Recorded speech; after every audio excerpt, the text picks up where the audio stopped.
Hello friends, कैसे हैं आप सभी। आप आई होप आप सभी अच्छे होंगे, आपकी स्टडी अच्छी चल रही होगी। तो चलिए, हम पढ़ रहे थे लिविंग की प्रॉपर्टी, लिविंग के कैरेक्टरिस्टिक्स, ग्रैम्स के ट्रिक्स से। ठीक है, तो जी से ग्रोथ भी पढ़ लिया था, आर से रिप्रोडक्शन भी पढ़ लिया था, ए से एबिलिटी ऑफ सेंस भी पढ़ लिया था, एम से मेटाबॉलिज्म भी पढ़ लिया था, सी से सेलुलर ऑर्गेनाइजेशन भी पढ़ लिया था।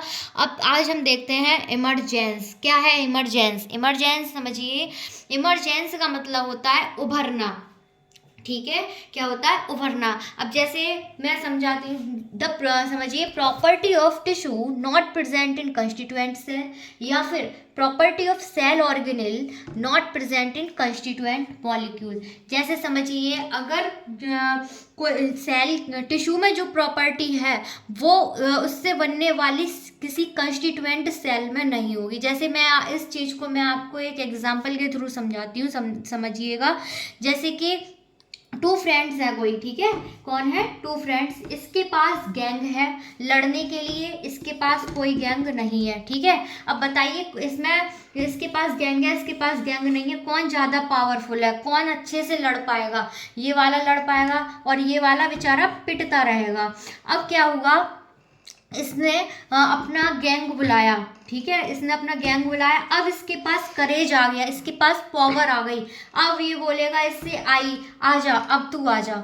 ठीक, तो मतलब एक इसके पास करेज आया। क्यों आया? क्योंकि इसके जैसी और ज़्यादा इसके ग्रुप में ऐड हुए। तो सिंगल जो सेल में प्रॉपर्टी थी वो सॉरी, जिस टिश्यू में जो प्रॉपर्टी है वो उससे बनने वाली बहुत सारी, मतलब किसी कंस्टिट्यूएंट सेल में नहीं है।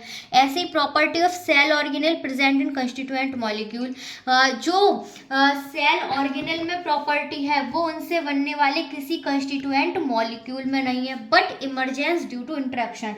लेकिन इमरजेंस होगी क्यों? क्यों? इंट्रैक्शन के कारण। ठीक है, तो ये था हमारा इमरजेंस। चलिए, हम नेक्स्ट प्रॉपर्टी भी देख लेते हैं। एस से था हमारा self replication.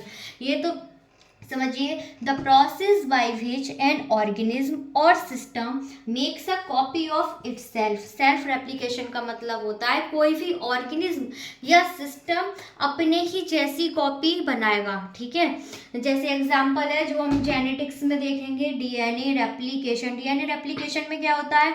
During cell division DNA is replicated and passed on to offspring. जब सेल डिवीजन चलता है तो डीएनए रेप्लिकेट होता है और ऑफ स्प्रिंग में पास हो जाता है। तो चलिए, हमारा फर्स्ट पार्ट जो है इस चैप्टर का, द लिविंग वर्ल्ड, उसका आज हमारा फर्स्ट पार्ट यहीं कंप्लीट होता है। बताइए, एक सिंपल सा रिवीजन ले लेते हैं उसका। हमने क्या सीखा था? सबसे पहले फर्स्ट पार्ट में हमने लिविंग की प्रॉपर्टीज सीखी थी, लिविंग की कैरेक्टरिस्टिक्स सीखे थे। वो कैरेक्टरिस्टिक्स हमने सारे इस ग्रैम्स ट्रिक में सीख लिए थे। कितने कैरेक्टरिस्टिक हो गए? 1 2 3 4 5 6 7, टोटल 7 कैरेक्टरिस्टिक जो कि हमारी एनसीईआरटी ने समझाए हैं। अब नेक्स्ट वीडियो में हम चलेंगे इस चैप्टर के सेकंड पार्ट की ओर। Thank you for watching and keep studying.